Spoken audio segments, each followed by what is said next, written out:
Shall we begin?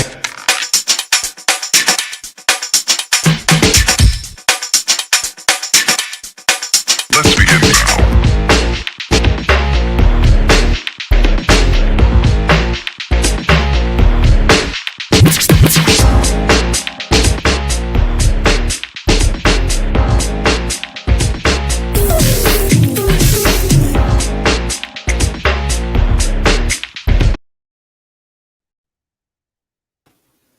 And welcome to the BPL show. I am Ball Python Love, and tonight we have two kick-ass guests. If you two Leviathan snakes would like to both introduce yourself, let everyone know who you are, and we'll go from there. Awesome. You want to go? Yeah. So I'm Courtney, and this is Steven, and we are Leviathan snakes. Yeah. We actually met David on another live with our friend Adam at Proper Royals. It was super freaking fun, and he invited us over, and we were stoked. Yeah, no. So the night we went live, like the way you two, the energy, and Steven with the natural ability of just constantly like having perfect words coming out of his mouth, making everything seem perfect. Like it was a great kick-ass time. Enjoyed it, and that's when I was like, you know what, I got to get these two on my show. It's going to be a killer time. I mean, to be honest with everybody, I just seen a beautiful banana blade clown female. Yeah. That thing was gorgeous. Like, wow. Welcome Area 51, HMP, Incline, and Texas Kid Reptiles. Thank you, everybody. If you guys haven't already, smack that like button. Please share this shit out. You should be over the age of 18 watching me. I do drink on the show, blah, blah, blah. You guys have been here before. But yeah, so Leviathan Snakes, both you, Courtney and Steven. Hello, Blue Eyes. We were talking about clutches, right? So what is your goal with her? Like the one that no one got to see but me. Oh yeah. And so we wanted to hold her back because obviously we love banana clowns. And what I really want personally is a banana leopard enchi clown. Those are one of my very favorite snakes that I've ever seen, and I want to make one. So the blade could be the enchi. If we have a male with that is possible enchi that she might get paired to at some point, but the goal is to eventually get all those genes into one clown. Yeah. Quick aside on that, just because of the male and all that stuff. So the one she's talking about, he's like the cutest freaking snake ever. He is a disco fire possible enchi clown male that we picked up from Bob Vu at Daytona, and he's like a little puppy. Like he looks so freaking cute. So the reason why he's possible enchi is that Bob hatched out from that clutch 3 disco fire possible enchi clowns in it. All of them look exactly the same. So we either hit, and you can see where it could be enchi, but he doesn't really know because he hadn't made one before. So he's like, they either all hit enchi or none of them hit enchi. So he's never seen one. Yeah. So we'll see. Yeah, we'll see on that. So that one I think would be super cool. And then I don't know exactly at what point, but potentially pairing her to the sunset for like banana sunset clown stuff. I know Brad Boa made one this year. It was freaking gorgeous. So I love the sunset gene. Cool. That's Steven's favorite. It is my favorite. So our leopard sunset girl, she is like zombie girl right now. She's deep in the blue. Our sunset boy is not in shed, and if he is not paired up with anybody, I'll get him out. So he's in. Do you want to tell him who he's with? Yeah. So we have him going to quite a few females this season. So we've been ultrasounding, and we don't really pair them to a female unless she's already building follicles or if they're off feed.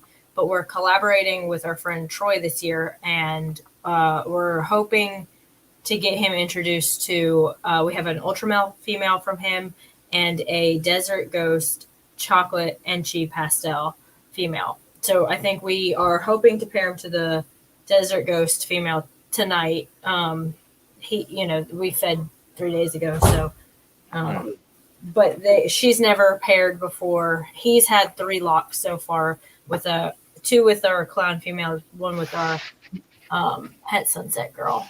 Yeah, we're super freaking excited. So our clown girl, last we ultrasounded her, is at 27 millimeter follicles.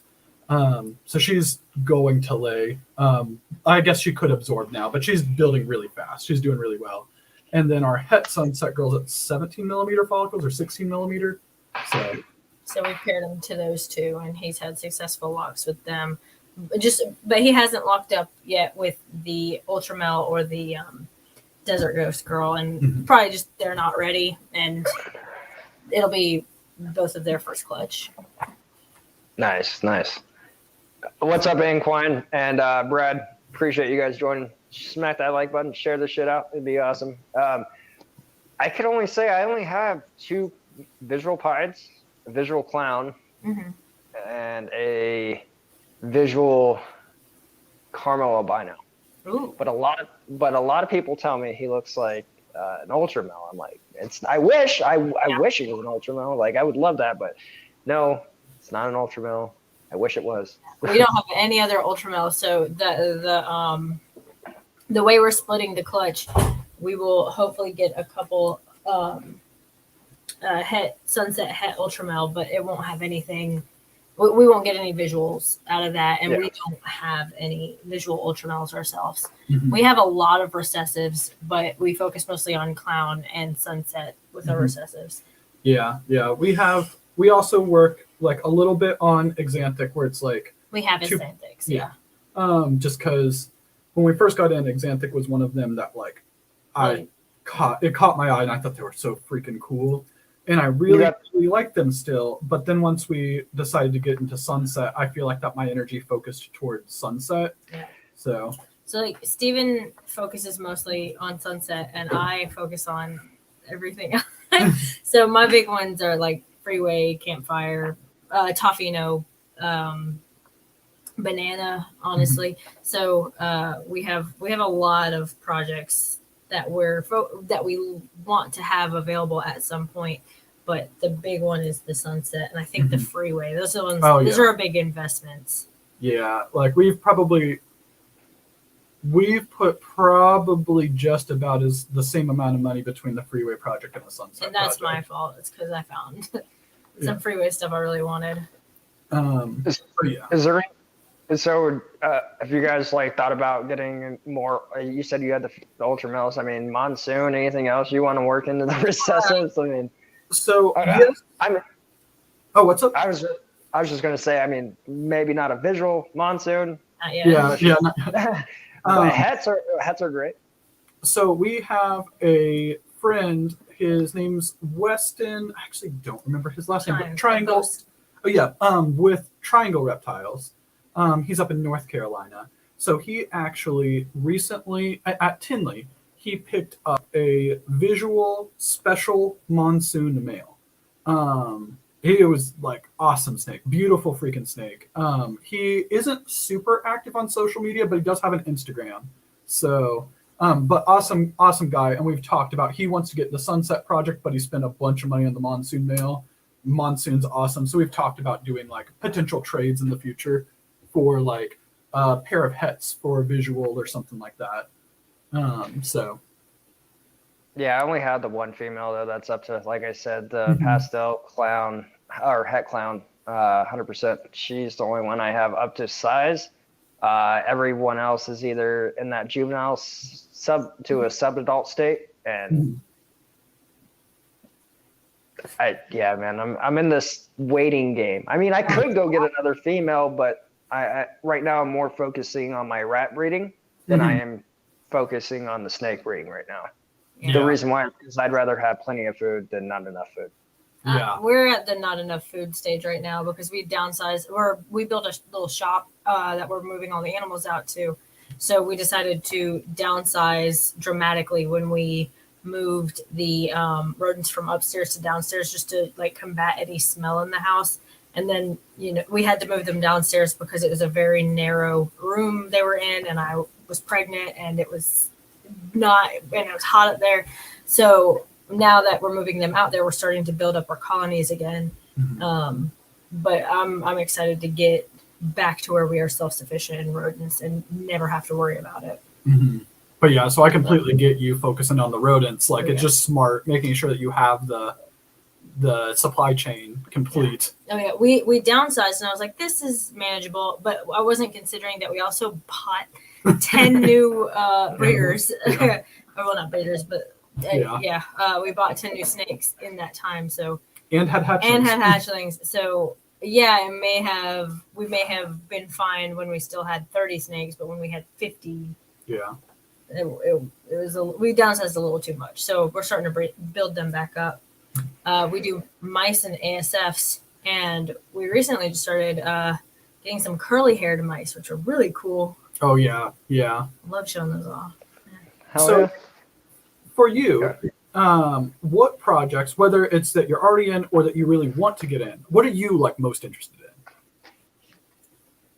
in? You already have it, and it's the sunset. I Okay, don't have okay. any like that's to me. I mean, or Ultramel, you have that. Well, it's not those our are- Ultramel. Yeah, but yeah, the Ultramel's not ours. yeah, No. that's Yeah, yeah. I mean, once we get, those are my top two, though. I would say, Mhm. like, I love those. We were talking about this, I think, last night's live. You know, my main goal is to make a world's first, Mhm. but in time, I'm not trying to do this like right away. I got, it's going to take some time, and it's cool, whatever it could be, and but one that really kind of like put me in awe last night, just a little bit, was of course no one's made it. Okay. It would be the pied sunset, and then my mind's going right now, but the pied at sunset and Ultramel together Oh would be yeah, that would be insane.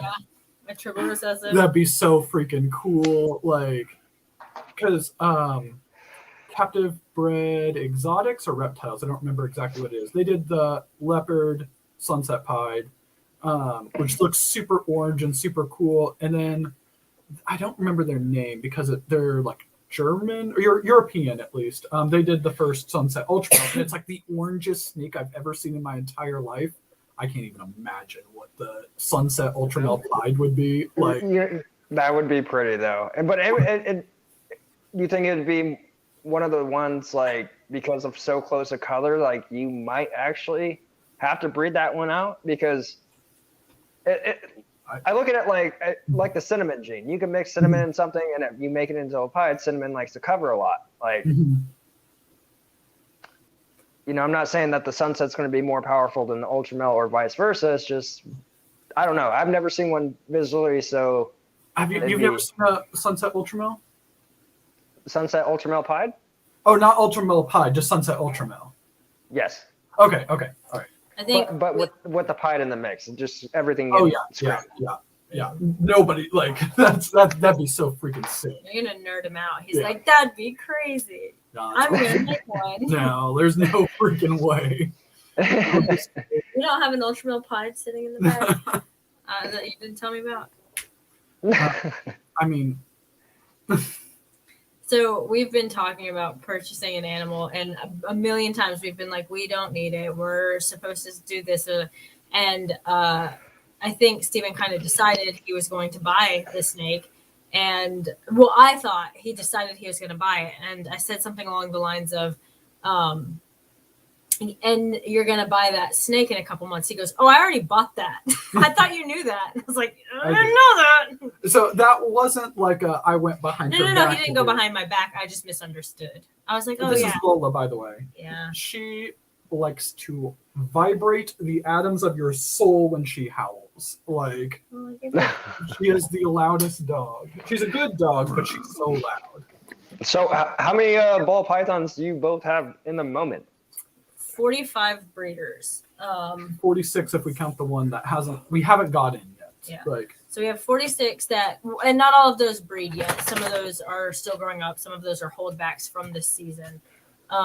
So 46 that we like own permanently or whatever. And then we have about 13 for sale right now. I don't know how many is for sale at the moment. How many are in that line? 7. Yeah, we have 13 for sale right now. They're for sale. They're not like we're not actively like marketing them or anything. But maybe go. Also, real quick, just from the chat, I just wanted to say hi to, or what's up to Patrick Saunders, because I swear every video, Comments on- not even on ours, I'll go to like random other people's, and it's Patrick's always in the comments. He is like the most supportive person in the entire community. So what's funny is like we talk about people usually by their like usernames. Like we have a friend, Justin, his name is, but his handle is JJ ballpython. So we call him JJ. Nobody calls him JJ. That's not his nickname. That just so happens to be his handle. So it's so funny because I'll be like, "Oh, did you see you got a comment on the YouTube video?" He's like, "Yeah, Patrick Saunders commented on it." It's like I know, like we know them personally.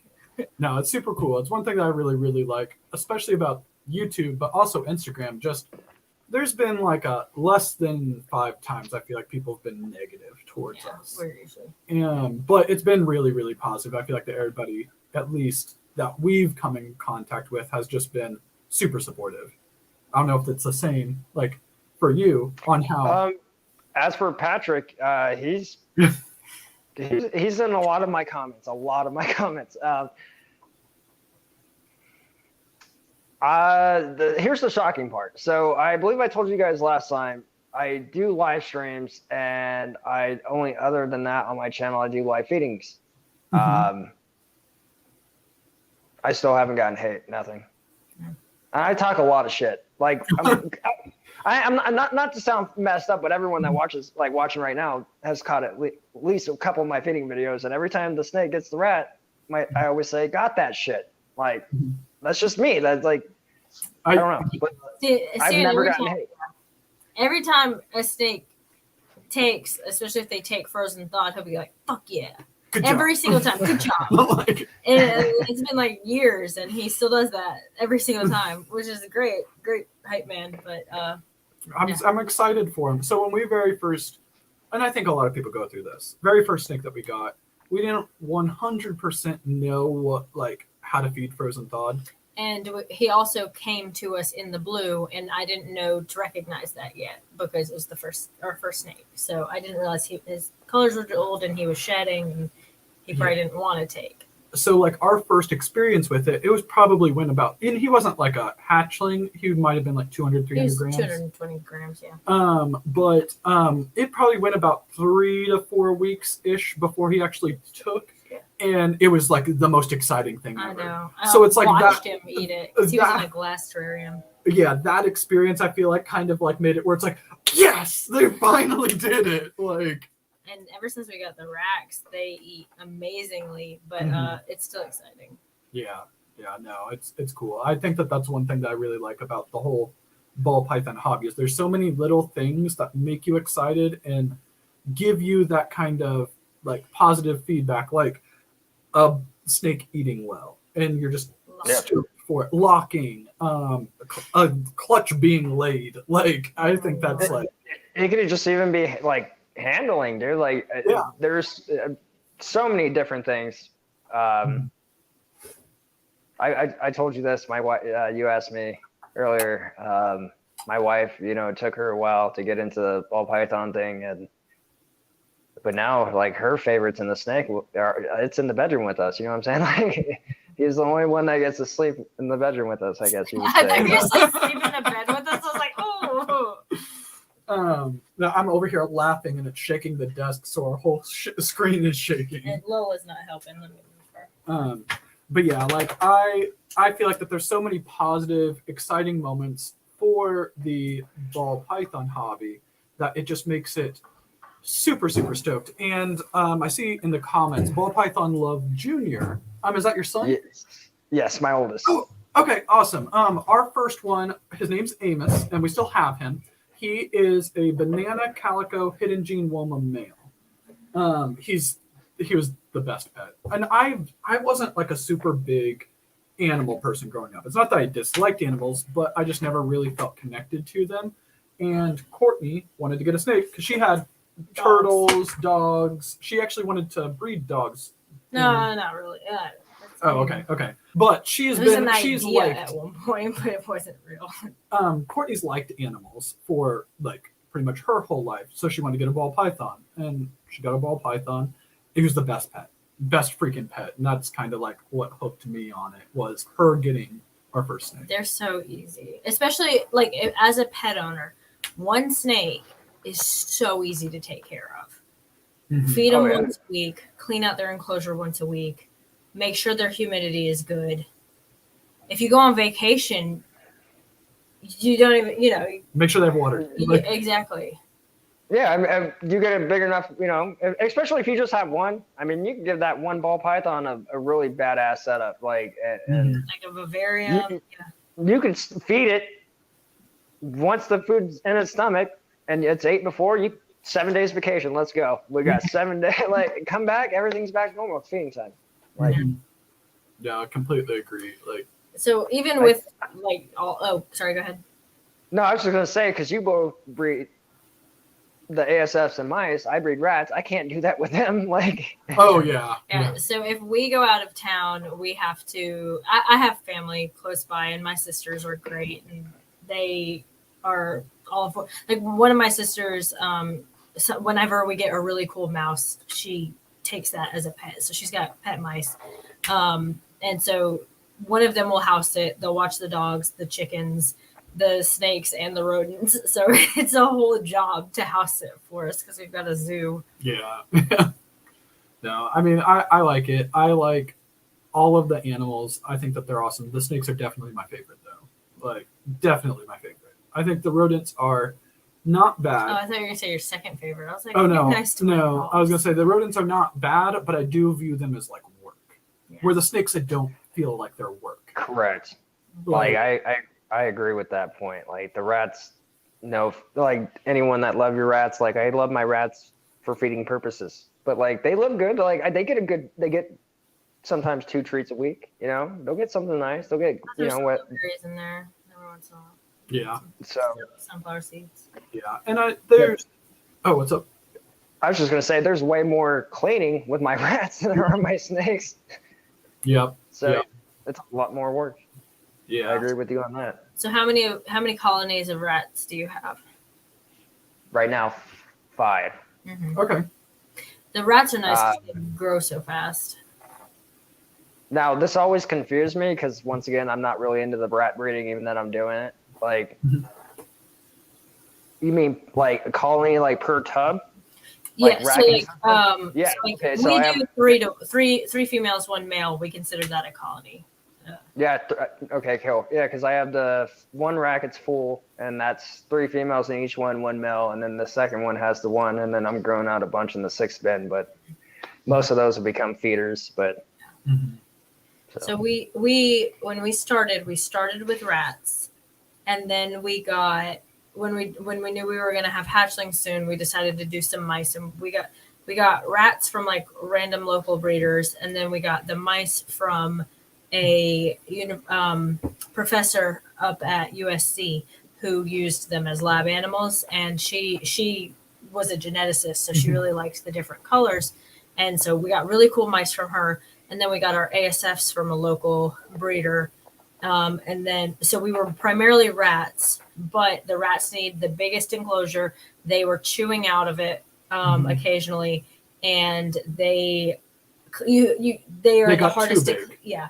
They could get too big, so we had to have CO2 to euthanize before they would get too big, so that we could freeze them. And then they kept getting out, and they wouldn't go anywhere. Like, we could always just put them back, but it was frustrating. So we went down to just ASFs and mice. What's going on? H&P exotics, but yeah, like one thing I do like about rats, which you kind of hit on earlier, they grow faster than, like, mice never get big enough, like for an adult ball python. Just oh yeah, no, yeah.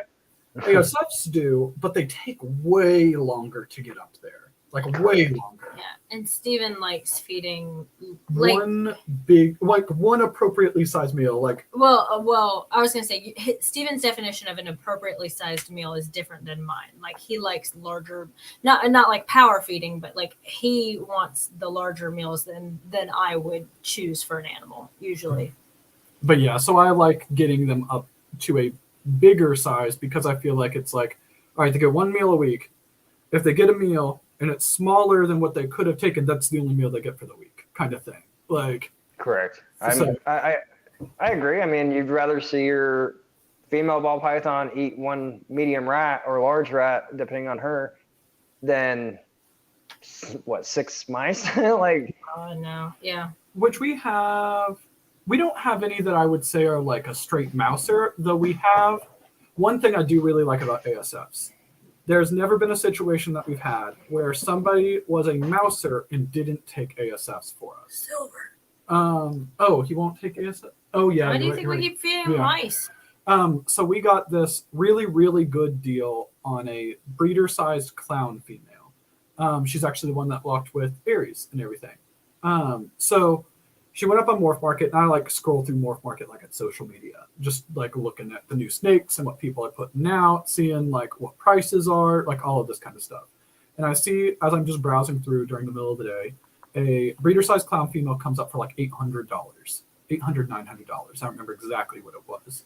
So I'm like, oh, wow. And I look at it, and the reason why is that she had been paired not in 2019. She laid a clutch in 2019. And she was such a bad eater and would only eat mice that it took her from 2019 until when they listed her to get back up to 1,500 grams. So that's why they were selling her, because she was such a poor eater for them.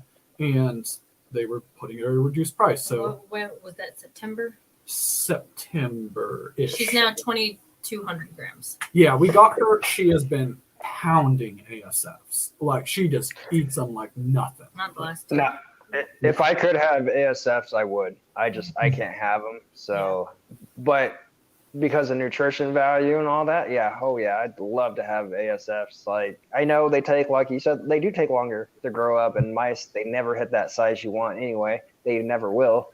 And with the rats, it's true. It comes to a point, some might get too big where you can't feed it if you only have ball pythons.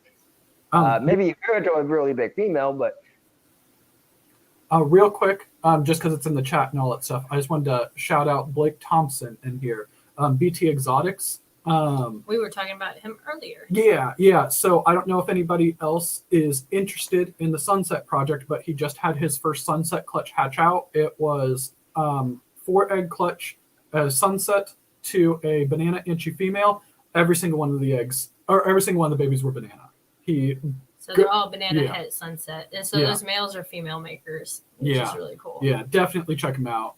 We picked up a snake from him, and that's the one that we were actually talking about earlier, where we bought it. We haven't gotten it like in yet. So It's just it hasn't even shed yet, right? Like Yeah, it's out yeah. of the egg. but no, Steven awesome likes to dude. buy them out of the egg. No, I think that, yeah, definitely Blake is awesome dude. So oh yeah, that's badass. I just made him blue, so he's blue as well. So is Brew Craft. Never seen you in here. Thank you for joining. I appreciate it. If you guys can smack that like button, share this shit out. The interview just started. It's not going anywhere. Well, it eventually will, but for now, here we go. But So, question: you said you made them blue. I don't. Is that like a thing for YouTube or?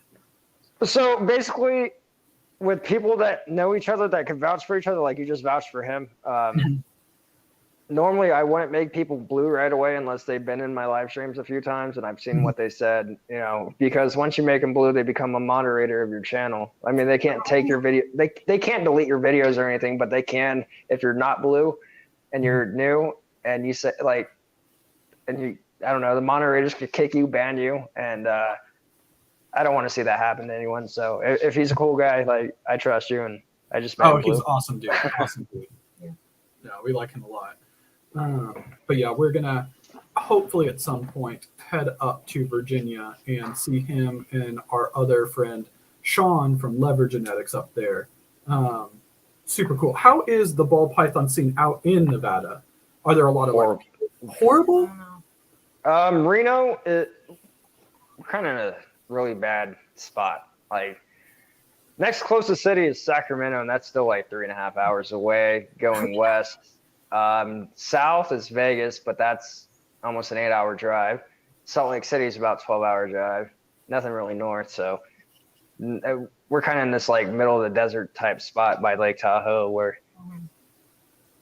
that's why they charge so much for rats. There's only one store doing it. There's no competition around here and all that. And Hey, you start selling them on Craigslist. Yeah, you start getting it. You rock that market. Like you can come in half price and you're still making a kill. Yeah. So when we first started breeding rodents, I put like a little ad on Craigslist just so that local people didn't, because there's nowhere around here, just so that local people knew that if they needed mice or rats, we had some. I had to take the post down because we didn't have the supply that people wanted.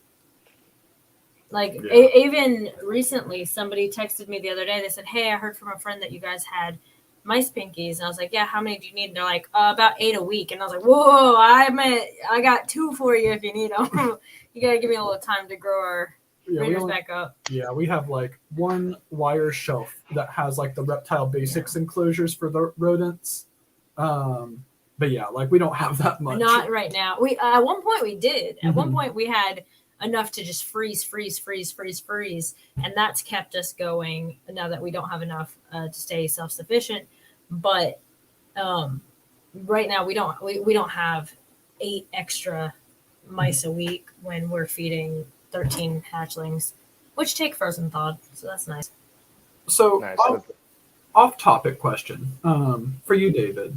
You had said that a lot of the animals that you had, you're like growing up and everything. What's kind of like your, like what season do you feel like you're going to be like really hitting it? What do you like? I want to say like 3 years from now. Okay. 3 seasons. So. Okay. Just because I mean everything I do want to get, and this is listen.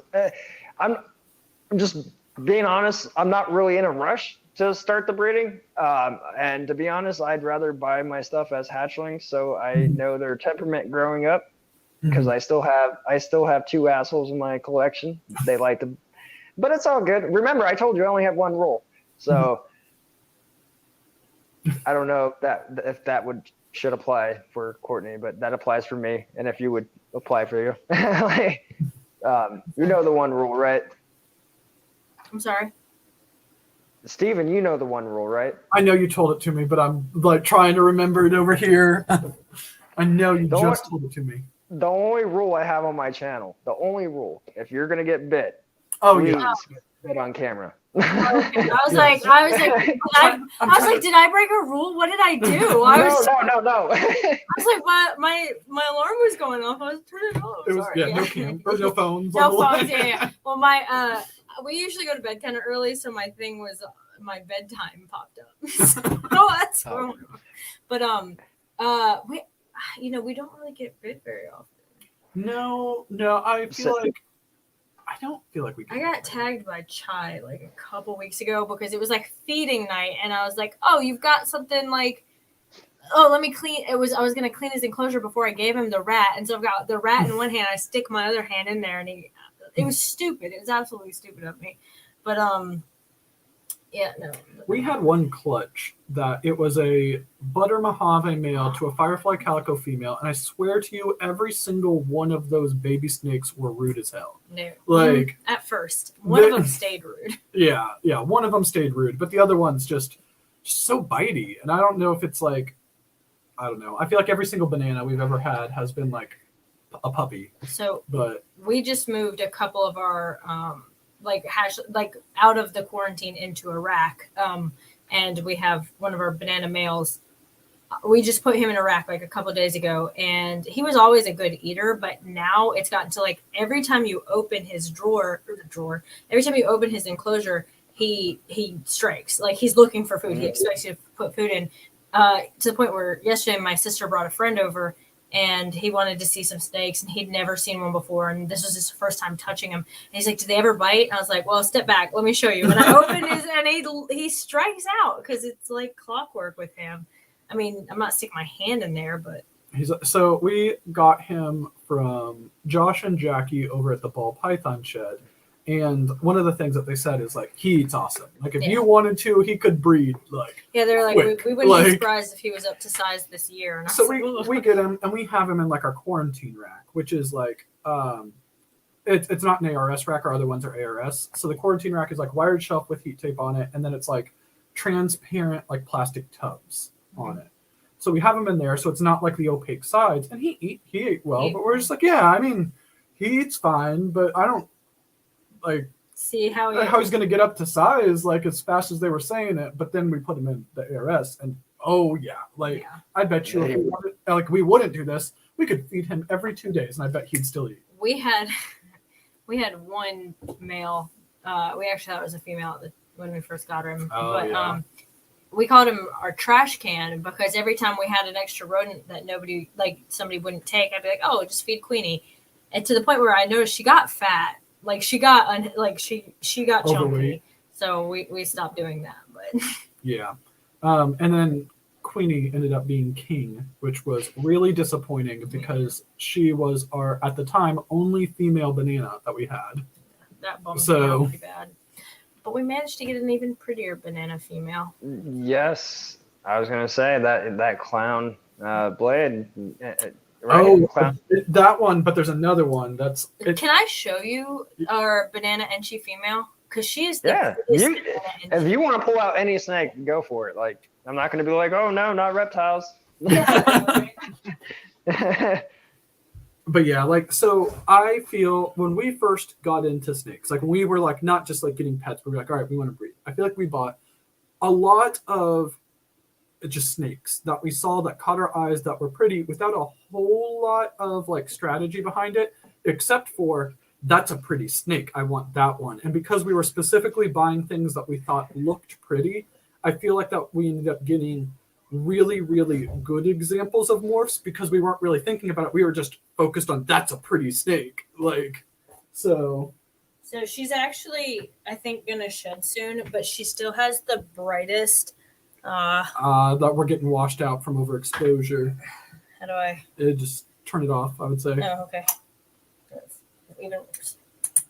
Oh, No. no, it's not going to do it. All right, all right. That's We have pictures. We'll put up pictures on our Instagram of her, but she's got, I know it. Everybody else is just being like, yeah, it's a banana, that's bro. a banana. But Like- yeah, she has the brightest oranges from a banana enchi that I've ever seen. And yeah, no, she does not look great in this light at all. No, I feel bad. We're over here talking her up, and it's just, I'm gonna use you as a. Honestly, like, so I was sold a banana enchi, 100% het pied, right?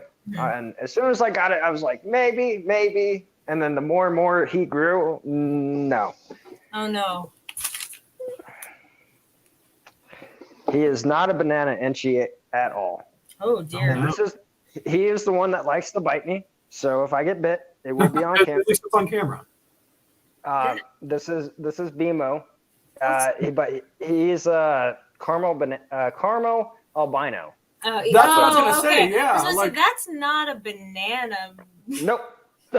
No freckles, but So- I mean, that's still super cool. Like, Yeah, no, I like him. He likes to tag me, but once you pull him out, he doesn't tag you. Like Mhm. it's as soon as you open it, like the feeding response, just like ready to go. Like Courtney was saying, like Yeah, just ready for it. She is in our most recent YouTube, not our most recent, second most recent. second most recent YouTube video. So if you scared her, if you wanted to see like how pretty her colors actually are, it's in our second most recent YouTube video. The one about what you should bring when vending a. Yeah, vending your first show. Mhm. Yep. So are you planning, like, once you're going, I know you want to like focus on like hitting worlds first, like new kind of like cutting edge combos, things like that. Do you plan to like vend shows, do morph market, social media, or are you not really like as concerned about that at the moment? honestly, it's not that I love Morph Market, but I feel if you're starting out, Morph Market isn't going to be the best bet for a lot of new people.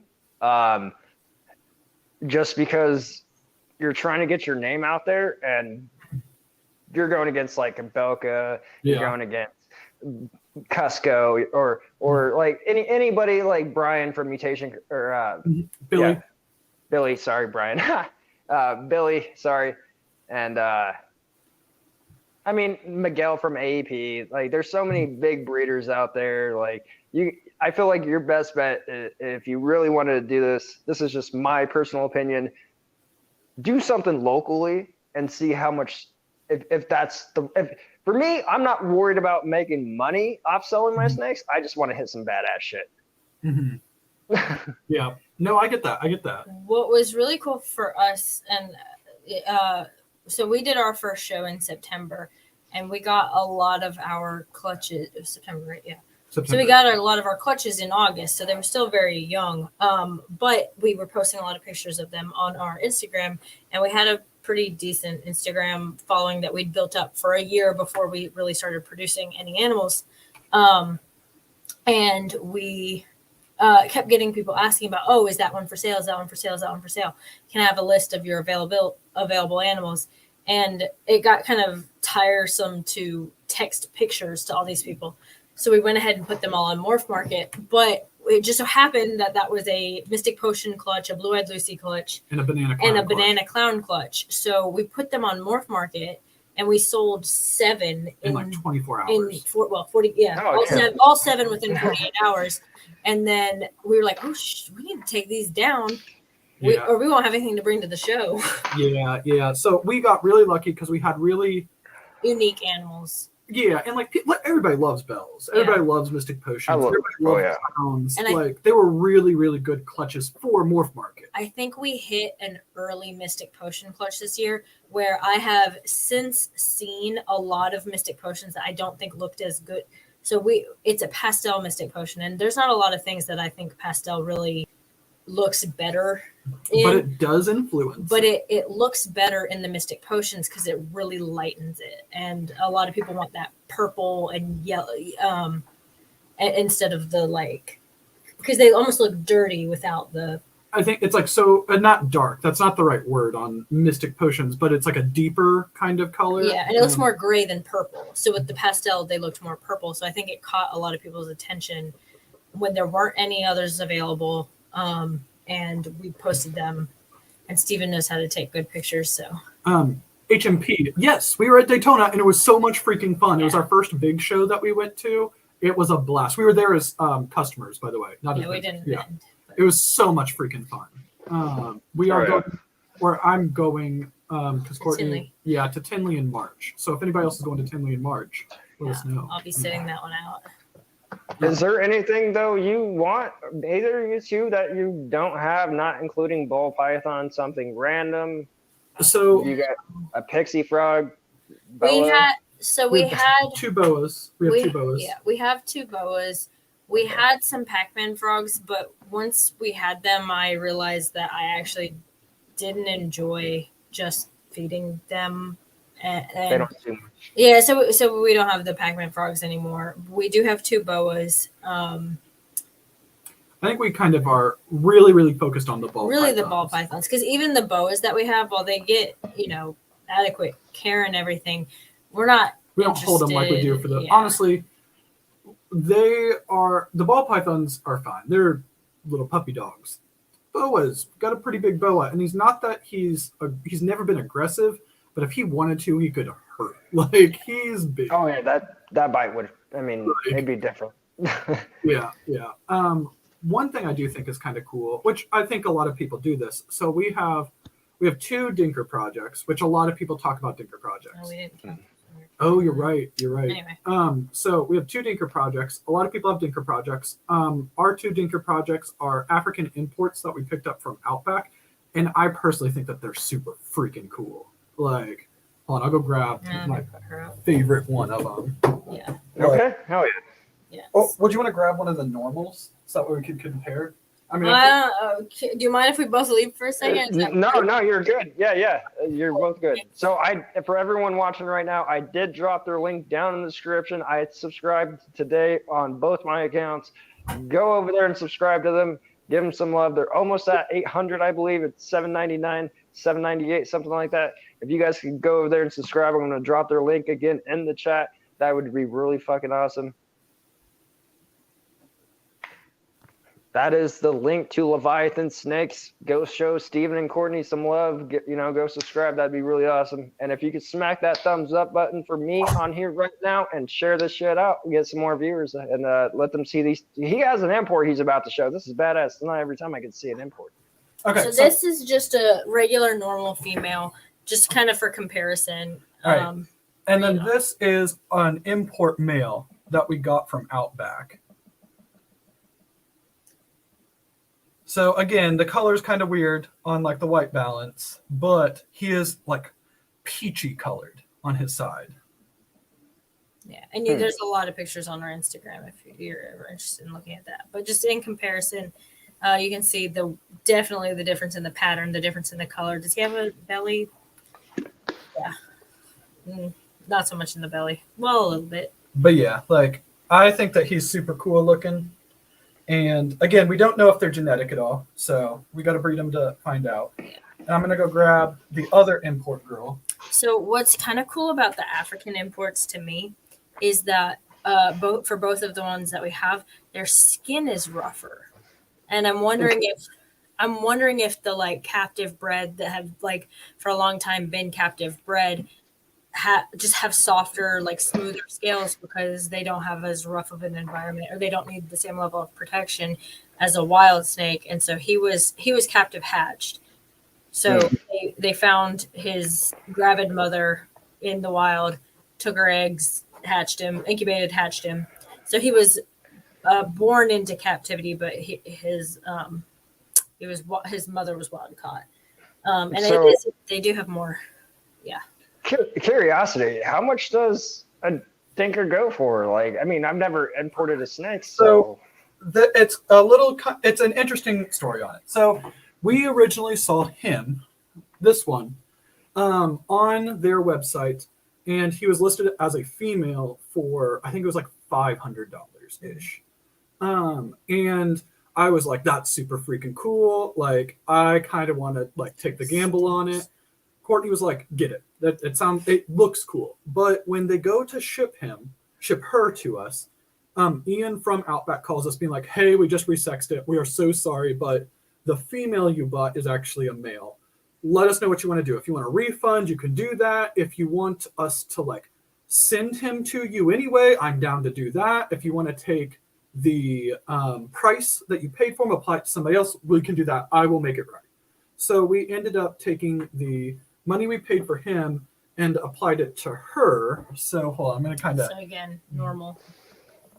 Get it here so you can kind of see them. So her pattern, if you kind of look at it, hers is like more pattern, really, really reduced, almost like a little spider webby, like with the black part. I'm so weird on the camera. I'm trying to get it. So she's cool looking. I feel like with a lot of dinkers, people will be like, look, there's a tiny little line in front of their eye. And it's like, these are very obviously, like both of these are very different from this. We don't know if it'll prove out, but. Yeah. But anyway, so she was listed at $1,500. Yeah. And we were able to we got technically him for free. Yeah. So this is the guy that we're super excited about. Yeah, we really like him, so we're excited to start pairing him when he gets bigger. But and in general, I would say anywhere between $200 and $5,000. Yeah. So you can, so you can get import. I mean, a dinker can be anything from that to a sunset. Sunset was technically a dinker at first until it got proved out. Yeah. Dinker from Barczyk bought that for $20,000, I think. Sorry, $70,000. My bad. Yeah, not much of a price difference at all. I mean, $20,000. Yeah. That's the cool thing about them, though. Like, you never know. Like, there could be that next recessive, or. And so you can get wild caught ball pythons for anything. Like, you can get them as normals, and people get those as well. But we bought these these were priced higher specifically because they have such obvious phenotypes, which we don't know if it's actually genetic. So we'll find out. But if a lot of reptile expos will have like a table of African imports or and if and they might be priced at like just above a normal or however. Yeah, like I think that so when we did it, our thoughts on it. So we have lots of different steps we have to do in the project for the Dinker projects, and just even if we're able to complete all of the steps, that doesn't mean that it's like worth anything, if that makes sense. So like the first step that we have to do, we have to prove that they're genetic, and if they're not genetic, then there's no morph. It doesn't matter. If we prove that they're genetic, whether they're incomplete, dominant, recessive, doesn't actually matter. But let's say we've proven they are genetic. Pair them to a normal, and we get babies that look like the male or the female or something like that. Next, we need to prove that it is different than any other morph that's out there. And I feel like that the ones that we're going to be looking at are like Orange Dream, Inchi. And I do think that they look different, but we have to prove that they are different. And once we can prove that they're different, then the last piece is like proving that they make really, really interesting, cool combos. And I think that that's a lot of marketing stuff. Yeah, what's up? Sorry to interrupt you, but what's up, Robbie? Yeah, no, dude, that's badass, dude. Like, you never know, man. Like, they're worth a gamble. They really are. And that one looked really, really like clean. Like the normal look more golden, like the brownish, blackish, like, you know what I'm saying? Like, and then that one looked like nice. Like, so I do have a normal female. Oh, I didn't mean to scare you. Sorry, girl. Yeah. Mm-hmm. Big girl. The one you showed was like I saw the peachiness on the side. Like, that was crazy. What is it? We have again, I don't mean it to like plug our channel or anything on your live or anything on that, but we have a whole video of when we got them. So like it's African imports. If you search it, I'm sure you'll find it on our channel. Yeah, and So go ahead. Well, I was gonna say, every time we bring up a snake, I go to post to the story the most recent picture we have of them, so you can see if anyone's like, oh, what animal are they talking about? You can just look at our story on Instagram as well. Yeah. And again, we feel bad because we don't want to like we're not trying to say shamelessly self-promote, but no. See, that's where I got to stop you right there. And this goes for every guest. I want you to promote your channel. I want people to know the real Steven and Courtney. I'd rather them be like, well, I like Leviathan. Like, this is your show, dude. Like, I might be hosting it, but this is all you. Like, and don't feel bad about putting your name out there, man. Do it. Like, well, we appreciate it. No, that's awesome. Like, so one thing, because I know like beforehand you talked about like you like it being natural. You like the conversation to flow and not having it like super scripted. Correct. It's been super freaking fun so far. There's like not like a lull. We also talk a lot, which I feel bad. Yeah, we do talk a lot. I like to, yeah. Sorry. No, I was good. Sorry. Go ahead. No, I was making fun of myself. You're good. You go. I was just gonna say, like, it's very awesome to sometimes, you know, it 95% of the time the show usually works out like great. Like, and with communication and the way Steven just could explain shit, like he's making me like think twice in my head. I got to stop here, rethink what he said. I'm like, okay, yeah, okay. Yeah, try getting into an argument with them. He's all, no, it's this. And you're like, wait, what? Oh, okay, yeah, I see. I like to make fun of him and be like, oh yeah, and Steven can talk for out, but I'm not any better at all. So again, this doesn't have to do with like ball python. Just quick little aside. Last night we're hanging the drywall in the shop and everything, and Courtney comes out. Courtney is like 7 months pregnant, so she's not actually coming out to like hang drywall and everything. And her dad and her sister are out there. Her next youngest sister, and then her youngest sister, and like her like guy friend. Overhang. I don't think that they're dating. She had a date over at my house yesterday. So Courtney comes out and they're like, "Oh, like what? You got tired of like playing Mario Kart with them?" And Courtney says, I realized I'd been leading the conversation and talking, and both of them were just like, and I was like, oh dang, she's supposed to be on a date. Well, she hit she hit a deer the other day, so her date was kind of ruined, and yeah, so she came over to my house instead. I know. But yeah. It is. I feel like we talk a lot, but I always feel bad because I feel like that we cut people off, or we like. I don't want to. Oh, don't feel bad. Once again, you guys are the guests tonight. Like, if you have something to say, I'd like to hear it, and anyone that's been watching the whole time, appreciate it. They would love to hear it too.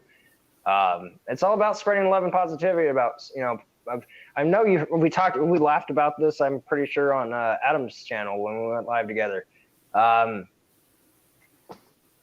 Somebody said it. I'm pretty sure in that live, like when you meet somebody for the first time that's never gotten into reptiles, they're like, it's one of the dumbest questions. Are they slimy? Oh yeah. I'm like, yeah, I'm holding a snail. Yeah. Like, it is funny what people like will say when they find out. They're like, are they just like roaming around your house? And it's like, no. Do you know how much they cost? You think I'm just gonna let them roam around my house? No way. Or like, I know one time a friend wanted to hold one, and when she was done with it, she's just like, and she put it on the floor. What? You don't remember that? No. Stephanie. Yeah, she was like, I don't know what to do with her anymore, and she just put her on the floor, and I was like, can you give me that snake? Or like, someone will be at the house, like a solicitor or whatever will be like at the house, and you'll say what you have, and or like Orkin will come out and you'll mention it to them, and they'll like look around to see if they're like, Oh yeah. in the wall. It's so weird. No, I get it. I feel like there's been people who are not, and I don't have anything against people who don't like snakes. I get it. It's like their own thing. I'm not a super big fan of like arachnids. Not that I would like do anything like disrespectful, like say like, oh, I'd kill any spider or something like that. But oh yeah, we got to shout out our OnlyFans account. oh yeah. I saw it and it made me laugh. I was like, really? Like, I thought it was your OnlyFans. I guess you're right. When did I get Yeah. No. So yeah, I'm behind scenes, so it's his. Yeah. It's his OnlyFans. So go ahead. I got a question for you. Oh no, go. Yeah, you got it. Also, the reptile hut. She said his wife is also 7 months. Oh, that's awesome. Yeah. Sorry. Yeah, congratulations, by the way. Really quick, do you know what you're having, or is that more of a surprise? No, we're having a girl, and we have all of the baby stuff from the baby is shower. right there. So yeah, we're having a girl, and she's due the first week of February. So we got 2 Congratulations. months. That's awesome. Yeah, it's gonna be awesome. First? So it's first for us together. Yeah. Steven has a 6-year-old. Yeah, so yeah. So he'll be down next weekend. So he lives in Illinois with his mom for the school year, and then he's down here for Thanksgiving, Christmas, spring break, and summer. Yeah. So that's really cool. So yeah, we've got a 6-year-old and then the new baby. And for 2 and done. 2 we had 2. Oh Yeah. yeah. Done. Perfect. Like that she was knocked out. They're like, you want us to tie the tubes? I was like, burn that shit. Like, just no more. Like, I'm done. For us, the first one came pre-made for me. I was like, oh, this is great. And I found out apparently the second one didn't work the same way. I had to do that one from scratch. So a lot more work. I have to raise it up from a hatchling. I know. But yeah, like it's what's up? They have the day before their birthday. That's awesome. Yeah. Groundhog's Day. That's awesome. Steven's birthday is Right the on. 3rd.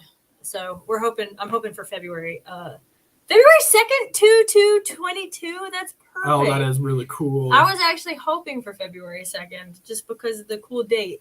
Congratulations. Yeah. That's really neat.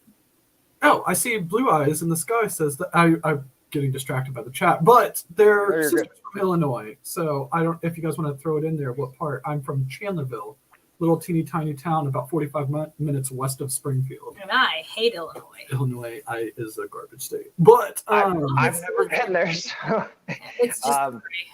yeah. It's just gray. That's it. That's how I feel about Illinois. Yeah, I mean, it's just It's flat.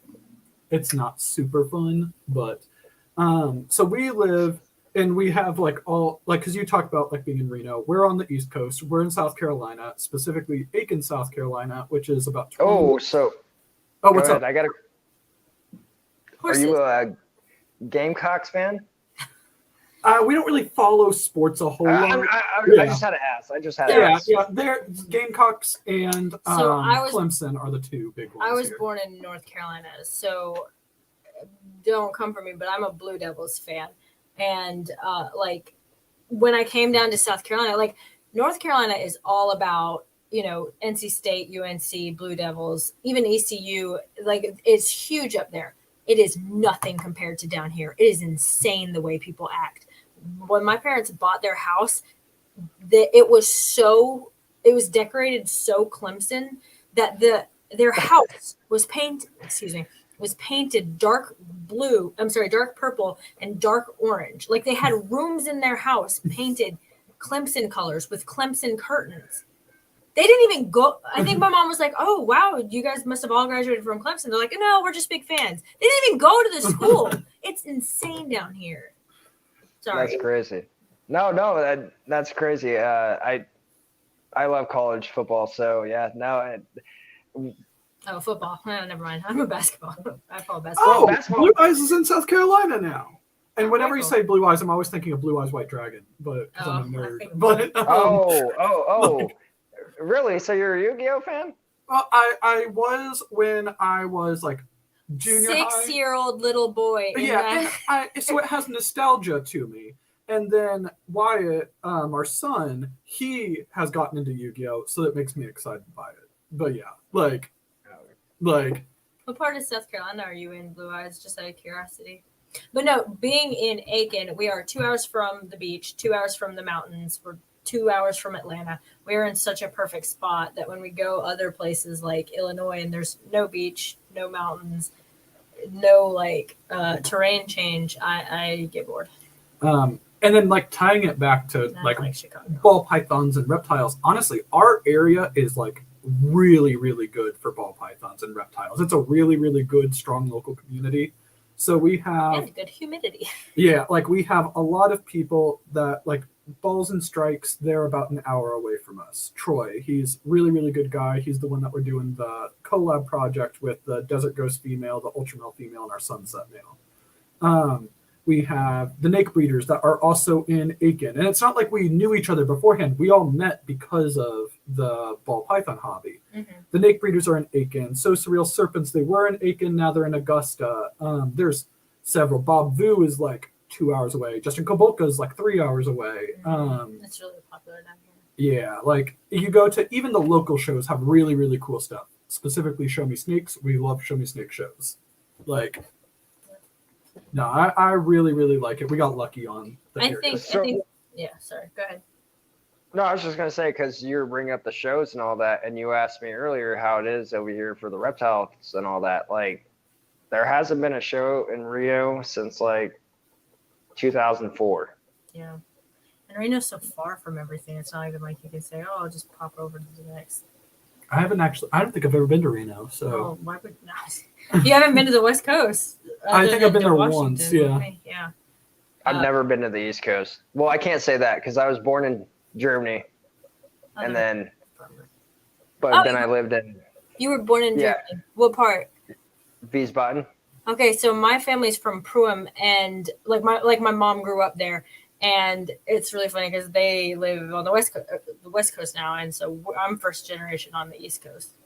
But yeah, now if you're ever out on the East Coast, if you come out for Daytona or something like that, like let us know. Like it'll be super fun. We can have a get together. So We are planning a trip to go to the East Coast. My wife's from Jersey, so Oh well, that's way. oh yeah. I guess northeast. Yeah, Yeah, that's still quite a ways. yeah. I say Big the country. I say the East Coast as if it's like a town. Yeah. Like, Well, I mean, it's the East Coast is the size of California, so get looking for okay. But yeah, that's funny. Reno.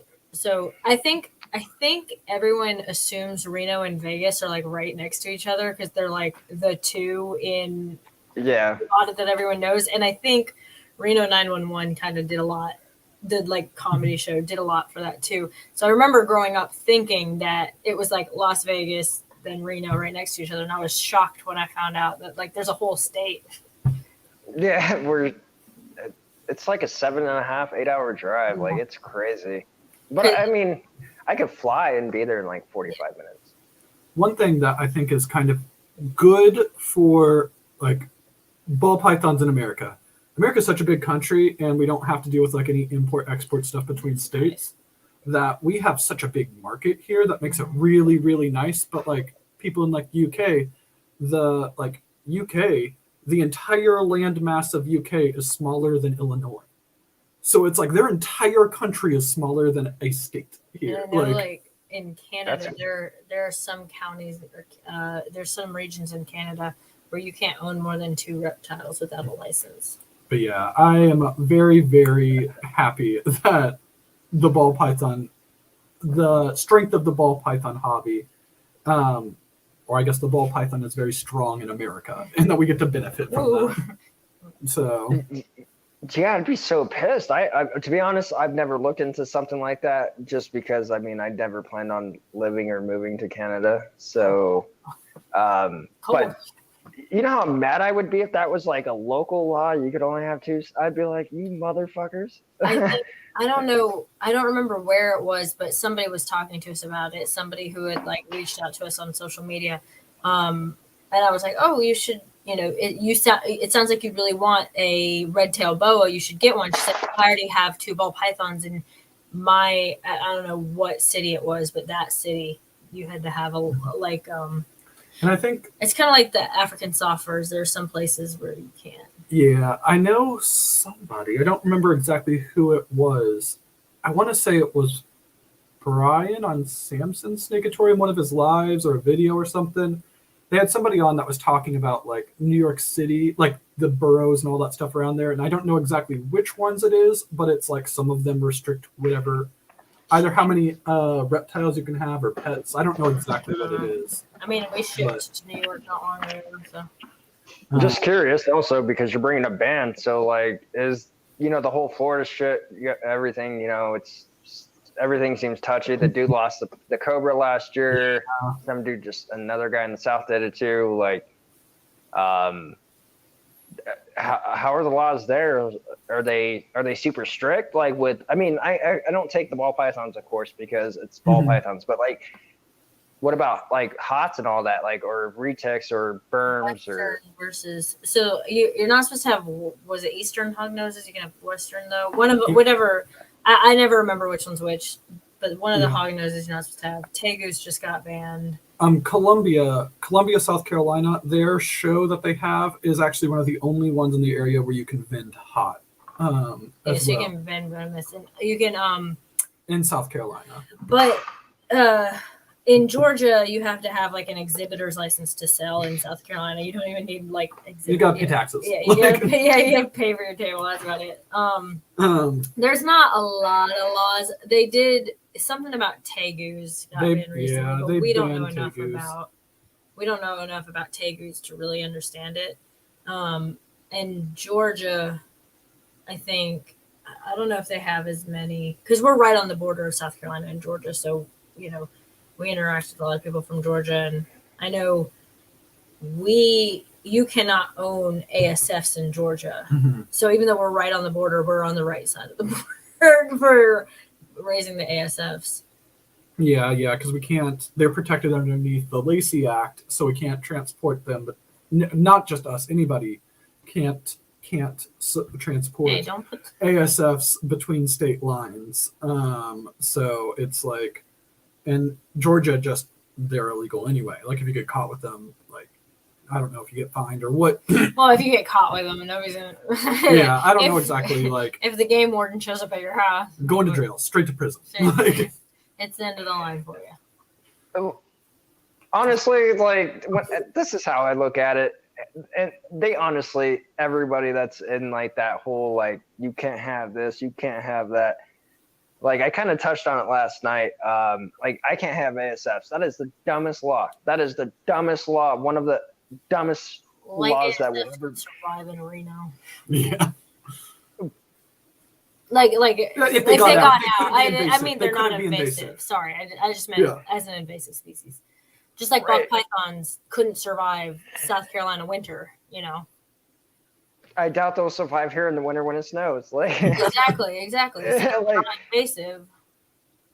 from what I see from it, it's really dumb. Like when it comes to stuff like that, because I do own guns, so it's okay for me to own a gun, which could cause tremendous damage, but it's not okay for me to have an ASF because it's better for my snake. Yeah. Like, you know, one of the reasons that they keep banning things in Florida, and a lot of that is like people who hunt reticulated pythons, they go and they buy reticulated pythons, they kill them, and then they pretend like they caught them in the drain or something. It's ridiculous.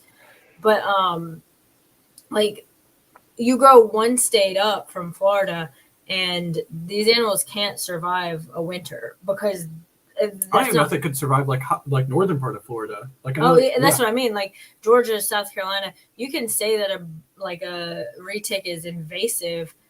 What is it going to eat? Your dog? I mean, like, but then you look at like a cat. Do you know how many birds cats like? They are incredibly invasive, but nobody cares about cats because they're not a scary snake. Yeah. Like it is. I don't. Was it Sean at Lever Genetics talked about that cats are like. Cats kill more, like 2 million birds a year. Yeah, it's a stupid number, but yeah, cats are like the most invasive species in North America. Cat hate. I like cats. I like cats, but I don't. I'm not like anti-cat. It's just. I'm sorry, Steven. I'm with my wife will tell you I don't like cats. I just straight up I don't like cats, dude. Like also like babies, I'm just saying, and you leave the baby unattended, let's just say, and you leave the bottle on the side, you know, and it could drink whatever, and the cat comes around and smacks at the scratch my baby. Like I'm gonna be honest, yeah. I'm just that cat won't be seeing them tomorrow's next sunlight because that's what people will say. Yeah, they're like, oh, don't let the snakes around that baby. I'm like, I would rather my baby get like a little nip from a snake than get clawed with cat little curved talons. Yeah. Or slept on their face. Yeah. Like ball pythons, and I'm not saying all reptiles. I'm not informed enough on all reptiles. Ball pythons, ball python. They're not invasive. They're never gonna actually hurt anyone ever. Period. Like, yeah. Like there is. I completely agree. Reptile hutch. Like, but yeah, ball pythons specifically are not in any way a problem in North America. So I feel like any restrictions on ball pythons are implemented out of ignorance rather than any informed position. It's just people think, oh, it's a snake. It's a python. So it must be 23 feet long. I saw the movie Anacondas and Snakes on the Plane. So there's a guy that there's this liquor store like legitimately 2 block and a half from me, and I go in there and he's like, dude, I see you every day coming to buy 4 beers a night, blah blah blah. I'm like, okay, yeah, what's up? And he's like, what do you do? I'm like, well, I quit my job, because I did, to be honest with you. If you guys didn't know that, I quit my job like 8 months ago, haven't worked since. Everything's still great. I mean, I'm trying to make this my full-time thing. Like, but he was like, hey, what do you do? And I'm like, oh, well, I just have ball pythons right now. I want to, breed some, and have fun with it. He's like, oh, bro, bring in a snake. Okay. So I bring in I bring in my big male the next day, Odin, just cinnamon male, but he's pretty big. And as soon as he saw him, he's like, nope, dude. He's like, just, you stay outside. He's like, I'll grab what you need. I'm like, come on, man. I was like, you told me to bring him. Like, you can't do that. No, my coworkers, they'll hear what I do, and they're like, don't bring them up here. I'm like, why on earth would I do that? Why would I bring them to work and leave them in my desk all day? That's ridiculous. It's such a weird thing that people say when they hear you breed snakes. My favorite one that people who don't own reptiles will say when they hear that we have snakes. And I kind of get it, because they're coming at it from the position of a cat or dog. And they will say, do you let them roam your house? Yeah. And it's like, no, we most certainly do not. They are way too expensive to roam our house. Right? That's one thing that people, when they see it from the outside and they're not into reptiles, they're like, "What's that snake cost you? Like $40, $50?" I'm like, you better go rethink. Like, I'm sorry, like you might live in the world of what you believe in, but like it might be legit, but still at the same time, you better go look up your prices because so some of these. Go ahead. Oh, one thing, it's slightly different topic though, but it connects to it. It's changing the subject and everything. No, go good. You're good. I do think that it's interesting. So when we very first got into snakes, and I was looking at getting like my first one, and Courtney showed me Morph Market, and I saw all of the different morphs, and I saw all the different prices. I remember one caught my eye. It was like it was a banana inchy clown or super banana inchy clown. I don't remember exactly what it was, but it was like $1,200, and I was like, "That's insane! Who would spend that much money?" Me. This is what? This is crazy. So then it was like, well, we could make that if we had this female banana, and it was like, oh yeah, that's way better than spending $1,200. And then I feel like what happened at a certain point, we broke the $1,000 like threshold, and at that point, it was just. I don't even like what. So now he'll be like, "There's a great deal. It's only $500." I'm like, $500 is still a lot of money, Steven. I feel like that ball pythons have desensitized me to money. Like, it'll be like, that's a $20 T-shirt. That's ridiculous. I wouldn't spend that much money on a T-shirt. Oh, here's a banana inchy het sunset. This is a great deal. like. I loved. Go ahead, Courtney. No. I was just making fun of him. Go ahead. I was just gonna say, I Morph Market. It's great just seeing all the different morphs. I mean, that's what really, just like Steven, like once you start digging into that thing, whew, I could spend hours just looking at different. Every single gene, normal. It could just be a pastel. We could go triple recessive, whatever. They all look great in their own way, like they do. I love every single morph out there. Like, I wish I could have one of each, but let's face facts. That's not what's really going to happen. So many snakes, and there's always new morphs coming out. I do feel like that whole. There being so many different morphs, there's always going to be some new project. There's always going to be some new combo that looks freaking amazing. That one danger I feel like that I've noticed in like ball pythons is that they are addicting, and if you're not careful, it can really, really damage. Like, oh yeah, hold on, we're just switching seats, so I need some back support. But that. If you're not careful, I feel like you can get legit addicted to buying ball pythons because it's so cool when you get a new snake and you pick it up from FedEx and you get to like do an unboxing and now you have this amazing animal and it's a really, really good, cool feeling. But I feel like that it can get people where they overextend themselves, that they're taking on like credit card debt to try to pay for animals to like stay on the next new morph or the next like edge of their project. And I feel like that is a danger that has to, I don't know. Be considered. Yeah, be considered when somebody's like really, really getting into ball pythons. Yeah. Who was it? Somebody said this. It was you. Do you follow Ecothermic Dungeon? On Instagram. Okay, so I've had him as a guest twice, and even just for normal, it might only cost $30, bucks, whatever, $40. Okay. And then those first time buyers, and they're like, okay, cool. Yeah, I could buy that right now. And then they were like, oh, wait, shipping on top? What the hell is this? And then you never hear shit back from them. To me, that's a win situation. Like, the reason why, because then that shows that they truly couldn't take care of an animal that they didn't want to pay shipping for. Yep. Completely agree.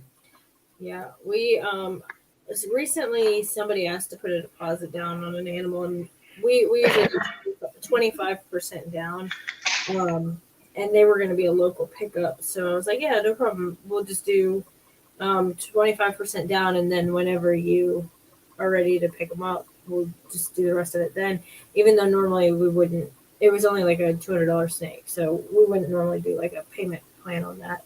But they were like, well, I don't have 25%. Can I just do 20% down? And I was like, hey man, maybe if you're haggling $5 off of the deposit, I don't know if I'm really comfortable taking a non-refundable deposit from you. Yeah, like, because it's not, at least like right now, like our full-time income doesn't come from the snakes. The snakes is like a side thing at the moment, though we would love to like grow it up to that point. So we aren't necessarily in a rush to sell a snake just because somebody like wants to, I don't know, haggle $5 off. Like, it's not that. Yeah, I mean, and the thing is, like, $5. It wasn't that. It was that they were like, I don't have 25% down. I have 20% down. And when it's like a $150 snake, that's $5. And if you don't have that extra $5 right now, I'm not comfortable taking a deposit from you. I don't think I said that. I don't think they ever got back to me anyway. But it was kind of a weird. That seems odd. That seems really odd. Yeah, and it is what it is. Like, we don't want to give off like the impression like, oh, somebody doesn't have money to pay in full. Like, don't. No, yeah, I'm totally down to do a payment plan. It was just. See, so I would say there's a difference if it's 25% and he only had 20% and the snake costs like $15K. Yeah. Yeah, exactly. But $150 and it's only an extra $5 more for, like you said, the 5%. Mm-hmm. $5 ain't that much. Like, yeah, I think it was like it was like $8. It was what he asked for off on the like deposit, not on the snake. So he didn't haggle the cost of the snake. She, I actually don't know if it was a man or a woman, but they didn't haggle the price of the snake. They haggled the deposit, and that's what made me a little uncomfortable. Like, but yeah, like we have done 3 payment plans on. We have completed 4. Where people paid us. Well, we've had a couple of deposits where somebody was like, I wasn't expecting to buy today. Can I come back tomorrow and pay for it? Here's like X amount down. And it's like, yeah, sure. But we don't take any refunds on deposits because, someone else could have bought it at that time. But we will put that money towards credit on a different animal if you forfeit it. Like, happy to do that. So real quick, because Reptile Hutch has a comment in there that I think relates to a story that it's making fun of myself on it. So Reptile Hutch says that y'all are nicer than me. The second they start haggling, I tell them to kick rocks. So I was scrolling through Craigslist on this snake, and I saw that there was a breeder size, like 1,400 gram pastel candy female listed for sale on our local Craigslist. I was like, oh damn, this is a really good deal. It was like $500 or $600. I don't remember exactly what it was, right in that rough range. I was like, that's a really good deal. So I messaged them and I was like, hey, like, what can I get info about like this snake? And they said that they had bought the snake as a hatchling, as a pet. They kept it as a pet the entire time, but that their father had passed away and they needed help paying for funeral costs. And that's why they were selling it, that they were on hard time. Or no, they didn't actually say this yet. They didn't say this yet. And just because I do it, like, I was like, hey, I see you're listed the snake for $500. I don't remember exactly what it was. Would you take $400? Like, something that was really close, but just to see. And they came back and they were like, said, like, no, like, all of that stuff. They say all of that stuff, but they'd be willing to go, like, in the middle. So if it was 500, they'd say they'd do 450. Or if it was 500, they'd do 550. So they say all this stuff, and I'm just like, okay, like, cool, great. But I felt bad. I felt bad that I had haggled them before, like, and they had the situation. So we go up to get the snake, and I paid them the full asking price for it. I was like, hey, I know that we agreed to it, but I haggled because it's like habit and all that stuff. Here's the full asking price. They were super, super appreciative and everything. Get the snake, we get home. And maybe, I don't know, a month-ish or so later. There. Yeah, she wasn't there. So Courtney does 99% of like the sexing, things like that of the animals. I'm sorry, but because we talked about that on that stream. Those who didn't catch that one, yeah. He doesn't do the popping. Yes. So we go home and we end up ultrasounding as we're preparing for the season. We could not find follicles. Couldn't do it. Like looking all over. And I'm just like, would you mind resexing the snake? Because I was there and I thought I did it right, but like we can't find follicles at all, not even residuals on this snake. So Courtney turns it over, like barely anything, just hemipenes. And I'm like, yeah, like I don't buy snakes off of Craigslist anymore. Yep. Not that they did anything wrong. They had a pet. I'm sure they were sold a female and it was a pet. They had no reason to learn how to pop a snake. You do though, so yeah. That was my bad. So the whole also putting like money down, right? So when I very first started, and my wife was like, "Go ahead." I was like, on my birthday, I was like, "I'm getting 2 pies. I don't give a fuck. Like it's going down. I'm doing this." And then I hit up Gray's Reptiles, and I was like, "Hey," I hit him up on Morph Market. He's like, "Can you, I'll ship them to you." I was like, no.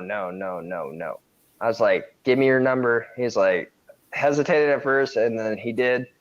I texted him. I told him that, hey, like, dude, I'm not going to have shit shipped to me. I want to drive from Reno to San Diego and pick that shit up in person. He's like, "You're serious?" I'm like, "Dude, I'll send you a photo every hour to show you where I'm at." He's like, all right.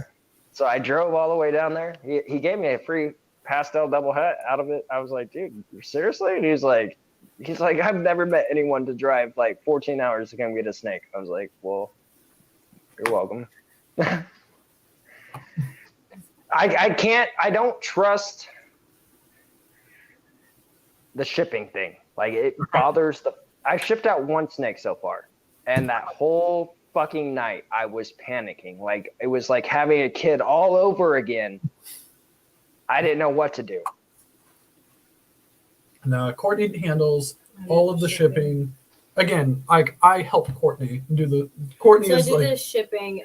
We've shipped maybe 5 snakes, and we've had several snakes shipped to us. But we actually talked about it, and like today was the last day that we are comfortable like shipping until after the holidays and spring. I don't want to ship it. I mean, we're not gonna be shipping in February either, but so like until March, we're not comfortable shipping again. Just because I get that it works for some people, but we had 1 shipped in January last year to Maya. And I was a nervous wreck the whole time because it was getting like below freezing that night. And I know they're inside overnight, but I didn't like that. Yeah. It scares me. Like, so, like here recently, not knocking on the guy, so I'm not spreading negativity. Those who follow him on here on my chat, they follow him as well on YouTube and on Instagram. I'm not knocking on him, but I'm just saying it happens to everybody. KY Constrictor shipped out a snake and it died, dude. And I mean, he shipped out plenty of snakes in his time so far, but like you never know. You know what I'm saying? Like it could. Our friend had a situation where that they shipped out a snake. Everything went on like fine, like there wasn't like a delay and everything, but when it got to their destination, FedEx had destroyed the box. They crushed the box, and the snake was dead inside. Like, so that wasn't even like they did anything wrong. Like it wasn't like a heat pack or anything like that. Like FedEx did it. Like. So when you Ship Your Reptiles or with Reptiles Express, you can pay for insurance and live arrival guarantee. So if you get a price, whatever you insure it for, you get that price back. But it's a live animal. Yeah. It's not like you can just go grab another one. Yeah, you know? Like we don't want any animal to suffer. Like period. Especially it was the heat pack though that killed it. We don't do heat packs. So the thing with the heat packs is I think a lot of people think people use them all the time. They're like, oh, it's going to get below 70. I need to put a heat pack in. You don't. If the daily high gets above 70, it could kill a snake to have that heat pack in, because snakes can get colder than I think people realize, but they can't overheat. They will boil. So those heat packs aren't like a regulated temperature. They're not like a solid 75 degrees. They get hot and they make everything in the box hot. And so it can be really dangerous to use the heat pack, especially when you look at how the packages are routed. They stay overnight in the hub inside, and then they're on the truck, and then they go, if you ship to a facility, it goes to the facility inside. So the temperature is regulated better than people realize. And so the heat packs just make me nervous. Just all together. When I shipped out the one and only snake, once again, she was a female pinstripe. Benjamin Blankenship won her on a giveaway I was doing for somebody. And I used a cryo pack. Yeah. Oh, okay. That one, I mean, it got there safe. But once again, I mean, that was the worst night I had in a very long time. I didn't sleep. I didn't know what to do. He got a hold of me right away, though, in the morning. He's like, dude, I was the first drop-off for this guy. I was like, sweet. Because he didn't want to go pick it up from his hub. He's like, can you get it to my house? I only ship to the hub. I've told people, because with like Ship Your Reptiles, they only offer the insurance if you ship to a hub or a ship site or whatever it is. And then one thing about it is like, have a good night. But the thing about the insurance is it's expensive. You're spending at some point like $80 to ship a snake, and nobody wants to pay $80 to have their snake shipped. I mean, you'll do it, but you don't want to. That's a lot of money.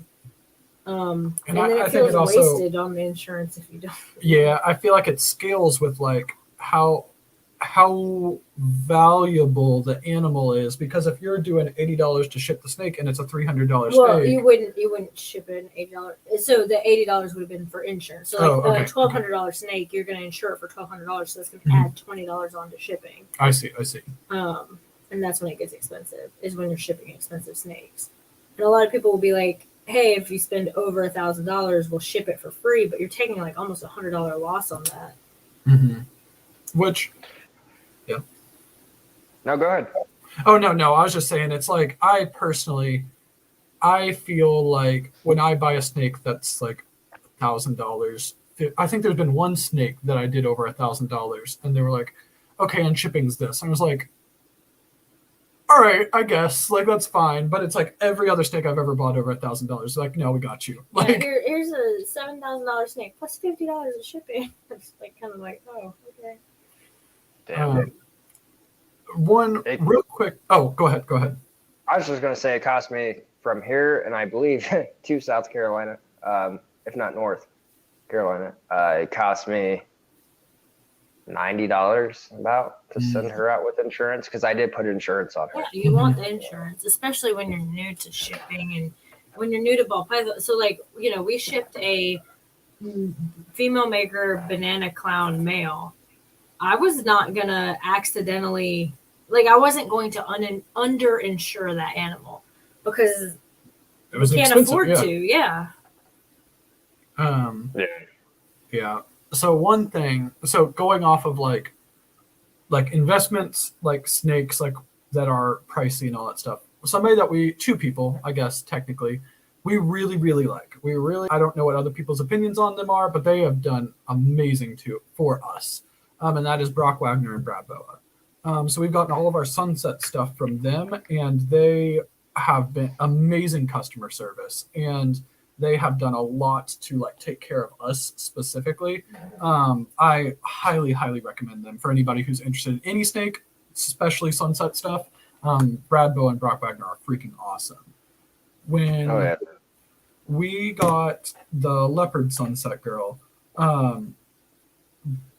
Brad had posted the clutch as it was coming out of the eggs and everything, and he hit like 3 visual. It was a head-to-head clutch. I don't remember. It was leopard, yellow belly Mojave, het sunset male to an inchy het sunset female. And he had 3 visuals in it. They were freaking amazing. They were the first like leopard sunset combos that came out. He kept one. Justin Kabulka bought the other one, and we called, like, or we didn't call, we like messaged as soon as we saw it, like, hey, do you have one for sale? And that's how we got that one. He ended up including the other like female, because he knew that we were just starting in the project and everything. He included the other female 66% hets for free, which was really, really nice from the clutch, because he didn't need to do that. He could have sold those for like, but yeah, no, I really, really like them. And then Brock Wagner also is just really, really good. Like, they've been awesome to us, especially like with questions. And you know, I feel like when we talked to Brock, and you know, we asked for like, oh, if you could give advice, it wasn't your like typical like buy more females than males, which is what a lot of people, when you ask for advice, that's what they give you. It was like, this is how you need to set up your tax. Like, set it up as a farm for your tax purposes. Yeah. That way you can depreciate your animals like their livestock. Yeah. So like his advice was so like good that I was like, oh shit, I actually need to write this down. He's not just telling me to like use cocoa husk, you know, like it was awesome. Yeah, we really, really like them. They're really cool. Oh yeah, that's badass. Like, but I actually think, I don't know how long you were planning on going. We both actually have to get up for work tomorrow. So okay, so all right, I got it, dude. We'll end it here soon. I got one though. I don't pre-script the show, but I do have one question that always is pre-scripted. Okay. So, for both of you, if there is it ever kind of like proper, there's one thing you could leave behind, because this live stream will never go down. It could be 5 years, 10 years down the road, some new person's watching, never got a snake. Can you tell them, or anyone that's watching right now, something positive about having the opportunity of being in the reptile community or having reptiles? You want to go first? No, I already know what yours is, so you go ahead. What's mine? Your friendships. Oh, I mean, that's true. I do like all the people, but that I 100% think that this is not mine, but that it's a really, really strong, good community. I think that the thing that I like so much about it is that it gives me a sense of progress no matter what I'm doing. So I don't ever feel like I'm stagnant. It's like you complete something, and it might be we are growing up a female to get 1,500 grams so that way we can pair her. And you complete it. And you feel good about yourself because you've completed something. It can be like, we're going up this male to lock. We're locking these snakes. They finally locked. They laid a clutch. The clutch hatched. Like, there's so many different things, and it just makes me personally feel really, really accomplished. And I think that that's something that the ball python hobby does, is it makes anybody feel like that they're actually doing something right. Not to say that there's not like mess ups that's happened, but I think there's a lot of really, really positive experiences. For me, I think one of the best things about it is that it is a niche hobby. It's not uncommon. It's not like there aren't tons and tons of people who are into these animals, but it is niche, and it is extremely popular within the people who enjoy it. Mm-hmm. And it is like everyone has very similar experiences with it, where you get addicted, and like everyone shares that experience, and everyone knows what that's like, and it's something that you have like a connection with people that you haven't even met before, that you can like see like a meme that is snake related and be like, oh my god, me too, you know, like it's very relatable, even if it's not something relatable outside of the hobby. Like I feel like everybody is familiar with like sports or like car hobbies, or you know, I don't know, name a hobby, music, crafting or building or woodworking. Everyone is brewing, you know, everyone is familiar with those hobbies and like nuances within them that you might see a meme of a hobby you're not interested in and get it, where it's almost like an inside joke for us. Like we make jokes all the time that we're like, nobody's gonna. All right. I'm only gonna tell the joke. This is an 18 plus. Oh yeah. Okay. All right. This is 18 plus. Okay. So one joke that I don't know. So you haven't paired? Have you paired yet? I have paired. They locked up. She hasn't eaten food. She has gotten bigger, so I'm hoping this is it. Well, so one thing that you will notice the more and more you pair your females, You may have already noticed it. You may have already noticed this. When they are letting their male know that they're ready to lock, they shit everywhere. Yeah. Yeah, No, everywhere. the whole Then they substrate comes smear it. wet. They piss everywhere. It's absolutely disgusting. So we'll make a joke where Steven will I don't know, make it. I'll get in like bed without a shirt on. He'll make an innuendo, and I'll be like, "Careful, I'm gonna shit all over the bed." And it's like there's so few people that would listen to that and be like, "That's funny," and everyone else would be like, "Hey, can you?" That's a weird sense of humor, but any snake breeder knows exactly what we're. They'll be like, "Oh yeah," like it's still a disgusting joke. Like, don't get me wrong, but like that's our yeah. that and the their tail wagging.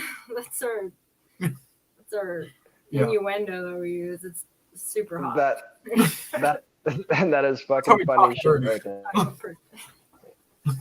But Steven, Courtney, thank you. If you guys are willing to that though? Oh, come on, man. No, just kidding. Hey, I appreciate both of you being on here tonight. I'm not going to keep you longer. If you guys ever want to do this again, you have me on IG, hit me up. I'm down to have you both as a guest. I had a killer ass time. It was awesome. Once again, people in the chat enjoyed it. A lot of people said they subscribed to you. Hopefully you broke that 800 barrier. Oh yeah. And, we'll tell you what we're at. Hold on. That way before we go, everybody can figure it out. Everybody, I know y'all are on the edge of your seats, whether we broke 800. We are at apparently loading, still loading. Hold on. 801. 801 right now. 807. Nice. 807. There you go. Well, Right. hopefully I helped. Hopefully I can get you both back on. Thank you. Steven and Courtney, you guys have been amazing fucking guests. I had a fucking blast. Hopefully you both did, and we could do this again in the future. Awesome. All right. We'll catch you later, man. Thank you so much. Thanks for having us. For sure. Thanks. Shall we begin?